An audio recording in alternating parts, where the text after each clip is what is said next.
What? That's right. I saw, there we go, Hillsdale Hostel. This gentleman over here can help navigate the world of Hillsdale and point us in the right direction to support conservative college campuses. Thank you all for having me.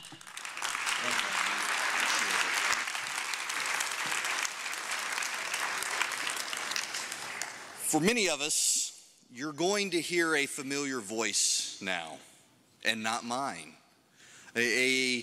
Another individual who is set behind the golden EIB microphone, who has a radio show on a Salem affiliate here, The Answer in Dallas.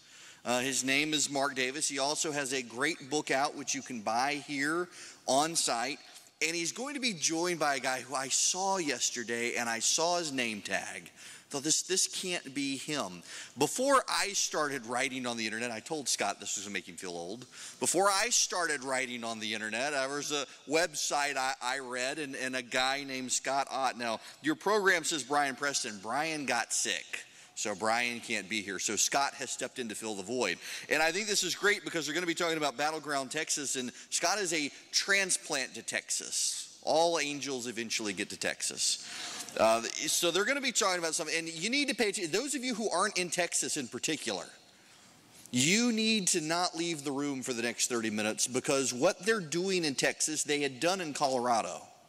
And they're going to do it in your state soon. The Democrats pouring money in a battleground plan to try to turn your state to the Democrats. And so I would like to ask a good friend on the phone, I'm on a show every once in a while, Mark Davis and Scott Ott from PJ Media, to come up here, and they're going to engage in a discussion together on Battleground Texas. And I honestly, I'm just genuinely delighted that they're both able to be here, having listened to Mark fill in for Rush and for Bill Bennett and read Scott's website, and now I get to meet them both in person for the first time. Thank you. I appreciate it very much. Thank you. Thanks a lot. Okay, the radio guy asks, are these things on? Everything good? We're packing these. Very, very good. I'm Mark, that's Scott. Is it a great day to be hanging out in Texas talking conservatism or what? This is awesome. Shall we sit? We shall. We have water and candy, so I'll be sugar buzzing like a 5-year-old. This is the I'm a heterosexual seat. Exactly. This is to make sure there are no untoward overtures. Well, so I meet Scott in the official speaker's prep room, where they have plenty of water and masseuse. The masseuse. The foot it's very rub nice. is awesome. Thanks, Eric.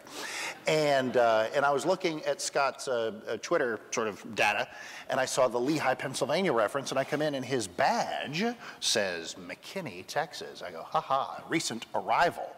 And the themes immediately started to flood into me about the things that make it great to arrive here, the things that make it great to be here, and the terrible things people are trying to do to us who are here in terms of the Battleground Texas thing. So let me give you just a little snapshot of what's going on, and then as a recent arrival, but an observer at many levels, I'd love to have you weigh in, and we can just bandy things back and forth, and then when we're T-minus 5 or 10 minutes. My understanding is there are 1,200 new people moving to Texas every week. So I'm an old timer. I've been here since 2013. You're a grizzled veteran, exactly right. And then we'll get to the point where we'll just do some Q&A, which will be great because there are no commercial breaks and I can't hang up on you.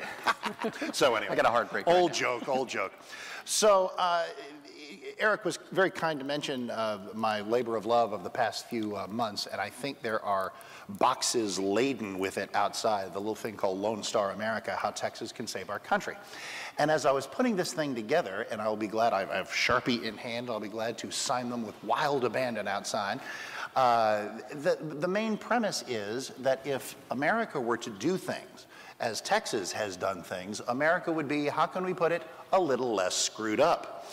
And as the 2014 election season draws near and the 2016 season is already in full swing, at least at the speculative stage, everyone is making a list of what we want all the conservative candidates to say, what we want the Republican candidates to say. They are supposed to They should get out there and advocate low taxation. They should get out there and advocate reasonable regulation. They should get out there and talk about controlling spending. They should get out there and talk about cleaving to core values. They should get out there and talk about constitutional fidelity. If I had a big dry erase board, that's essentially what we have done under 20 delicious years of one-party rule here in Texas since I came back to my native state in 1994. So Here's why, and I'll wrap this up because I got a question for Scott. So since we're the big enchilada, since we're the big catch, the big fish, Democrats could go anywhere and try to flip a state. And every once in a while, I mean, there are some states in what used to be, well, they are still the south of the Mason-Dixon line, but Virginia and North Carolina are kind of purple these days. North Carolina's making some progress, but Virginia, I don't know what they're thinking. And I know, and it's interesting because there's a demographic issue there. A lot of people up in the close-in D.C. suburbs, Virginia is very conservative, except for a blue growth right there, you know, it's like a tumor-like, exactly like. And it's like people refer, I think, was it Governor Perry who referred to Austin as a blueberry in a bowl of red tomato soup, things like that. So the reason Texas is such a big, big prize is if Texas is lost to the cause of Republican electoral votes, we are screwed. There is no other big state that can counter the relative certainty of California and New York going Democrat every time. And as we all, every election night, every 4 years, bite our nails to the quick, wondering what Florida's going to do, wondering what Ohio's going to do, we all know what Texas is going to do. So they've come in here, the battleground Texas people have come in, and they want to flip us purple and then blue. Now, I'm going to pause because it has to do with the governor's race. They're great wishes for Wendy Davis, wishes that are being dashed against the rocks even as we speak. And they're not, well, don't please. It's a cheap applause line, and I'll take it. More on that later because I want to actually shut up. And I smell bacon. Exactly right. Bacon. And the other thing is these changing demographics, the supposition that a state that is becoming more Hispanic surely must be a gift waiting to be unwrapped for the Democratic Party. Well, here's the funny thing. In Texas, Hispanics identify Republican 27%, which is more than the national 20% average. And I'm just going to spend a couple of moments here later on, if we need to, talking about how we do not need to embrace amnesty or erode our core values in order to tell Hispanics that conservatism is good for them. That's it, I'm out.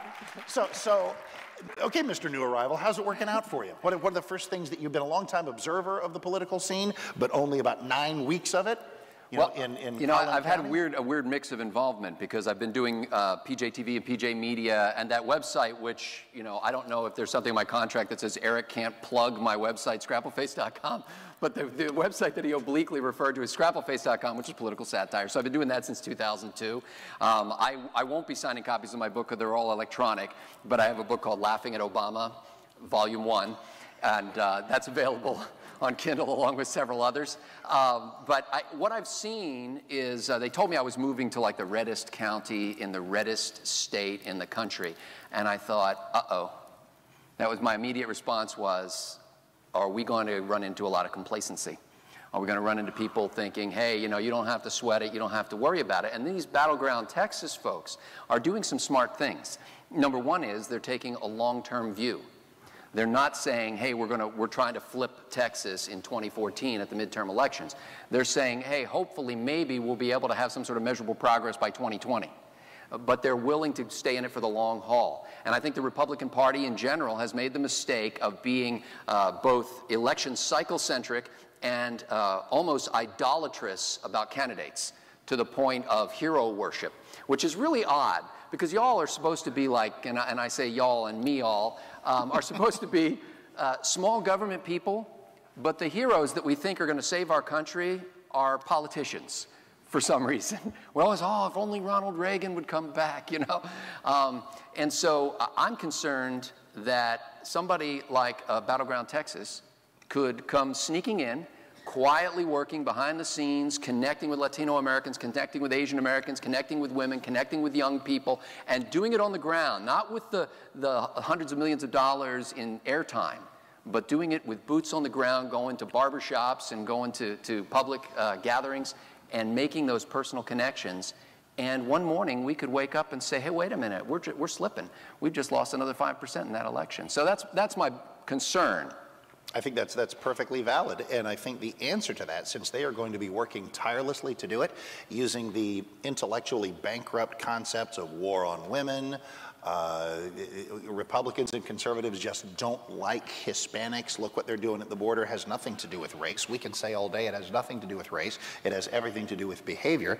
So what we need to do is if Democrat activists and the battleground Texas people are working their way into black churches and barrios and such and weaving that kind of fiction, there needs to be a courageous Republican candidate waiting to take the stage next. I was in another magnificent hotbed, the good people of Ellis County down in Waxahachie, had a wonderful event the other night, and I had the chance to hang out with Joe Barton and Ken Paxton and Dan Patrick. Hello, Texas. Wow. And it was wonderful. And Dan was telling me about, and you mentioned complacency. For those of you who are from here, from Ken Paxton to Dan Patrick to every sitting member of Congress, and maybe to Mr. Ratcliffe, who's going to be out here, he's the guy who beat Ralph Hall, and that's not easy to do. I mean, Ralph was a good guy, probably should have hung it up last time, and all Mr. Ratcliffe did is come in and say, you know what, it's time for fresh leadership, it's time for bold, courageous, unapologetic conservatism, and he won. But now, the primary's over, everybody's kind of going, he's got this. We're good. Well, and this is the time right here because, you know, this is a gimme as far as I'm concerned. Having come from Pennsylvania where, you know, we had to fight for every vote, the county I lived in where I got elected as a county commissioner was 50% Democrat, 35% Republican. And Republicans won most seats except for in the urban areas. But when you have this downtime in that district, for example, that ought to be a relationship building time. That ought to be exactly what you were just describing. And frankly, Republicans are the natural home for folks coming from other countries, whether they come from Latino language countries or not. And we need to start learning some things like, and in my case, no hablo español, solamente yo leo español, pero si tú me hablas despacio, puedo entender. That much can bridge a gap. When I was going door to door in Allentown, Pennsylvania, and talked to people, and I ran into somebody I could tell was a struggle for them to speak English, the fact that I tried, even though that's all I can do, and then read, that I think we need to start letting folks know we want you here. Absolutely. We welcome you here. You're natural Republicans. You've got the background in faith. You've got the background in hard work. My kids the other day said, hey, Dad, I thought there were a lot of Latinos in Texas, and I really don't see many around McKinney or Frisco. And I said, oh, they're here. They're just working. They're working everywhere you look. Start looking. Anybody who's working, frankly, most of them are coming from another country, first or second generation. Those folks are our friends. They're our future. Especially in terms of social conservatism, as you are, and I think there's great charm in busting out in moments of Spanish, because you're right, people who are in the process of trying to learn English, in the process of trying to assimilate, at least you've got people who are trying to assimilate, because the first thing I thought was, in that glossary there, do you have a translation for a sentence like, how is it you've lived here for 20 years and don't speak more English than you do? Just asking, I don't know, but that's probably not a place we should go during the outreach process. So anyway. I think the Spanish one-word answer is una visión. Exactly right, exactly right. So Dan Patrick is telling me that he is going to go to he's going to walk into rooms that are filled with black voters and Hispanic voters, and he'll know the minute he walks in that 80% of the people in there do not intend to vote for him. They said, if when I leave, 72% don't intend to vote for me, victory is mine. And that in a long succession of appearances, because what have we not done? What have we not? We talk all day. You see pictures of a conservative gathering, of a Republican national convention, a state Republican convention in Texas, and it is just so uniformly white. And people go, where are the black people? Where are the Hispanics? And it's where are the people under 60? And it's exactly right. It's like it's our fault. And the thing is, the question I would have is, why don't more black folks and Hispanic folks and 20-somethings love liberty? Why don't more black folks and Hispanic folks and 20-somethings appreciate the values of conservative? Now, I want to put a good spin on this. Because we've done a crappy job of telling them. We haven't gone out and told them why it is and why it's good for them. Go ahead. To put a positive spin on this, I think the reason why there aren't more younger people and black people and Latino people here is black and Latino and young conservatives are working. And they can't just take off in the middle of the week and come. I'm hoping that's the answer. That may not be the answer. It's part of the answer. You know, it's funny because I'm convinced that people will never believe in or sign up for a story they've never heard. And when I went into inner city neighborhoods to campaign, I was told, don't waste your time there, you're going to lose terribly. I literally was getting pounded like 3-to-1 negative in those areas. And I said, the same thing you said, if I can just pick up a vote or two here, I'll be, that's because you worth, asked. It's worth That's what Dan said. These people will say, you're the first guy who came and asked me to vote for We did a fundraiser at a restaurant called El Ceviche, which is a Spanish word for something. And, and so, no hablo español, solamente yo leo español. So anyway, I literally, I wrote out about 5 minutes of remarks, used an app on my cell phone to translate it into Spanish, and I read from my iPhone 5 minutes in Spanish to this group of people in this restaurant.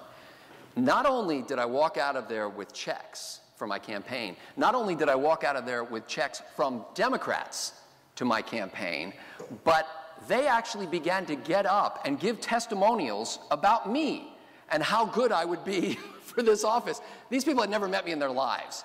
And for 5 minutes, I gave them a little taste of human dignity. And I said, I care about you enough to speak in your heart language. I know you can speak English, but it's a little easier for you this way.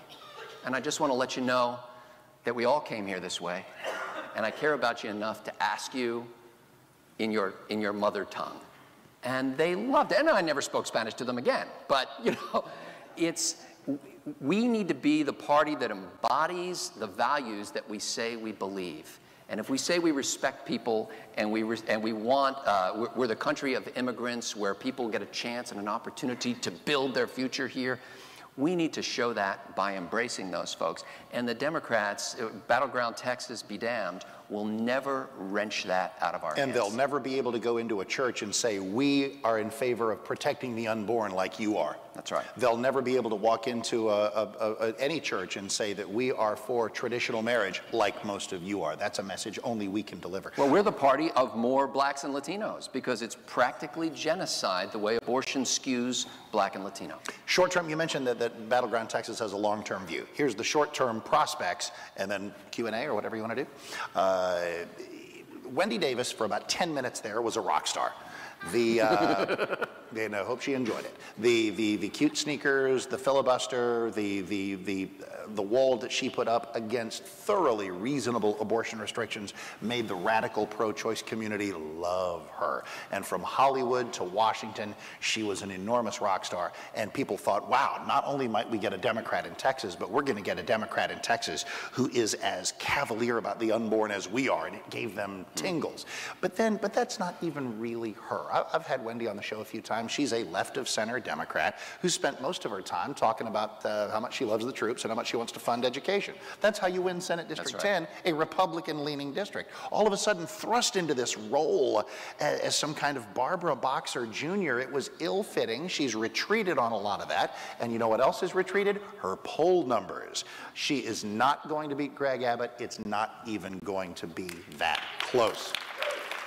But to fend off the complacency dragon, I can't make any promises. I'm also going to presume that first term of Greg Abbott is not going to be a disaster. I'm going to guess that he's going to be a pretty doggone great governor and will continue many of the things that Governor Perry has done, maybe some of the things that Perry didn't do that we wanted him to do. And meanwhile, Perry's off busy running for president or whatever he wants to do, which will work out better than many of you think. More, I've got a chapter on that in there. But in the short term, the Battleground Texas expectation that they can turn us and begin to work against us, I don't think it demographically works. I think Abbott will have a successful term that'll take us to 2018, and his second term takes us to 2022. So what would have to happen is that the voters of Texas would have to lose their appetite for successful governance. Not conservative governance, successful governance, because there are liberals who move here and go, dang, no state income tax. Yes. They say, dang, I started a business and I didn't have to jump through 47 torturous hoops. And it's not like it instantly turns them, into next year's RedState attendees, but it teaches them a little lesson about what works and what does not. Anything else before we go next? No, I was just going to say, let's take some questions. Anything occurring to anybody? Yes, ma'am. I just want to say three things. My name's Heather Cordasco. I'm from Virginia. And I'm very happy to actually see you because I've listened to you a lot of times, and that's always cool to put a face and the name together. Oh, I'm sorry. And I was born in Pittsburgh, so I'll throw that to you, okay? Pittsburgh is another country I know. from the east. I have a lot of relatives in Harrisburg, so we're good. Okay. Okay. So just 3 things. First of all, I want to comment on something that you said about middle of the day events. My husband and I were knocking on doors for Ken Cuccinelli in Virginia in a fairly Democratic area, and we ran across someone who had done her own research and moved from the D column to the R column. She had a very interesting question for us. She said, why is it that whenever there are events with candidates on the Republican side, you have to pay to get into them? Because they're worth it. Light bulb.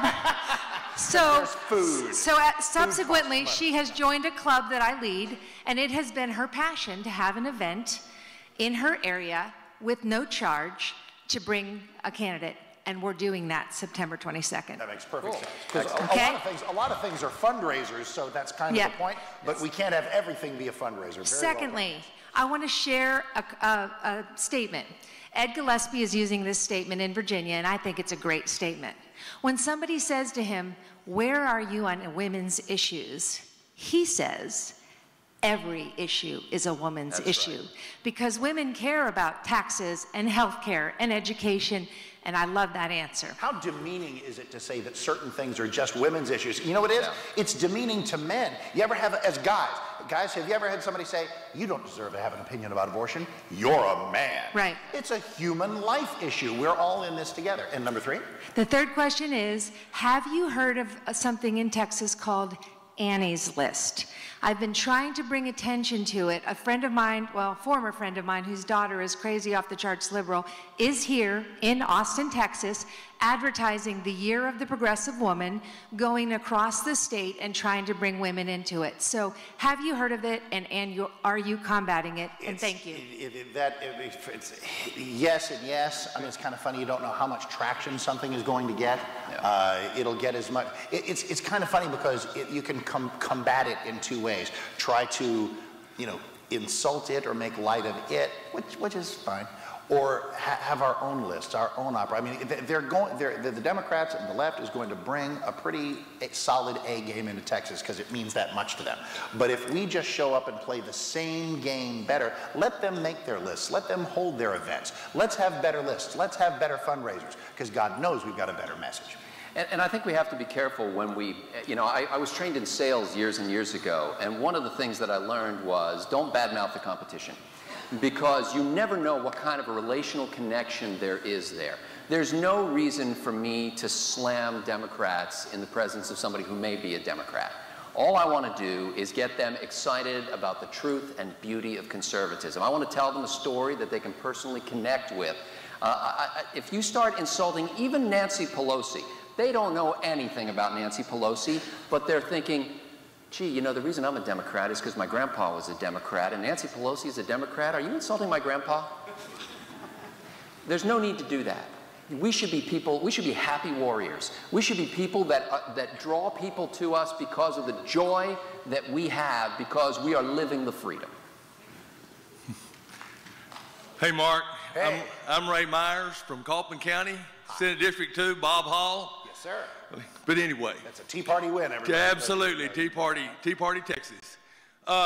There's a certain segment of the grassroots that feel like that Article 1, Section 10 of the Constitution gives Rick Perry the right to go to the border, secure the border, and do it with force because the federal government has failed to do it.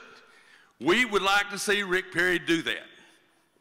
What say you? What would that, there are a lot of ways to do it. What would that look like? Because we have the National Guard thing, which most everybody thoroughly enjoyed. They said, in fact, that of Barack Obama and Rick Perry, Governor Perry was the one who looked presidential. I think he and I enjoyed that. I've had people suggest that if we won't build a wall on the actual border, build a Texas wall. Back up about a half a mile, build our own doggone wall, and just go from there. Well, see?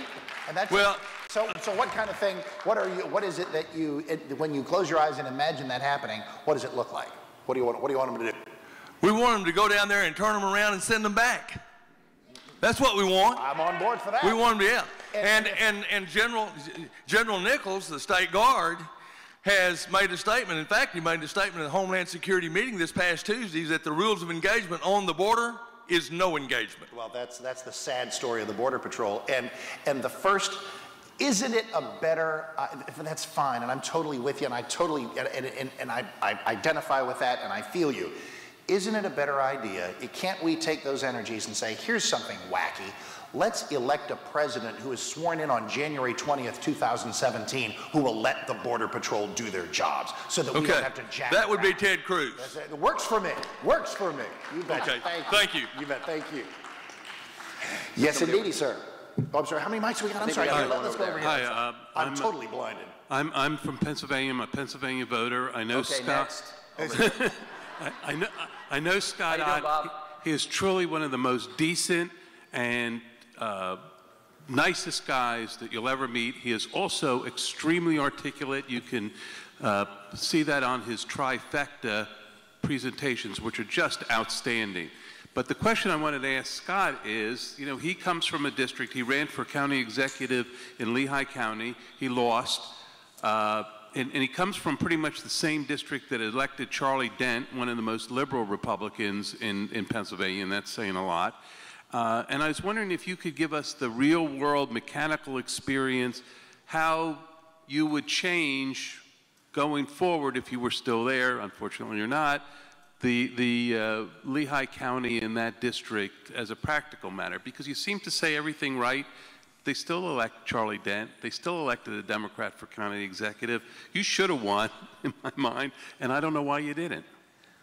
Well, let me see if I can connect that with the Battleground Texas thing so we don't get too far afield, because as far as the folks in this room are concerned, they didn't even know that Pennsylvania existed before you and I got here. And I'm not sure it does either.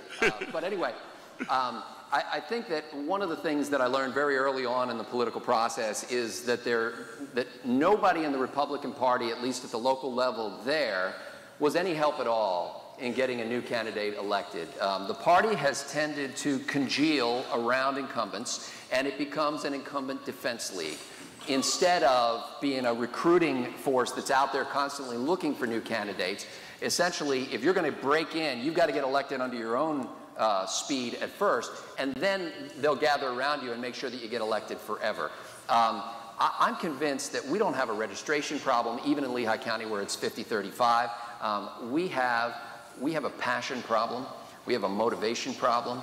We have an integrity problem, because frankly, people want us to, if we say we're Republicans, they want us to be Republicans.